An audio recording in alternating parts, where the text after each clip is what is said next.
مساء الخير. النهارده هحضر لكم اسهل تتبيله وبسيطه جدا، مش هتاخد منك وقت، بتحضريها للبانيه او للصدور المشويه على الجريل. طريقه سهله خالص، هي طريقتي الخاصه.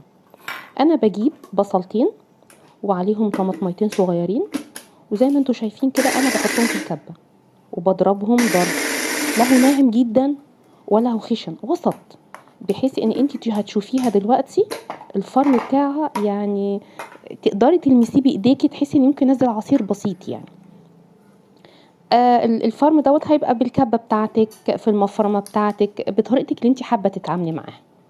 بعد كده انا بنزله في بوله كده اهوت، اللي انا هحط عليها الحشوه كلها، وهحط عليها التوابل الخاصه بيها.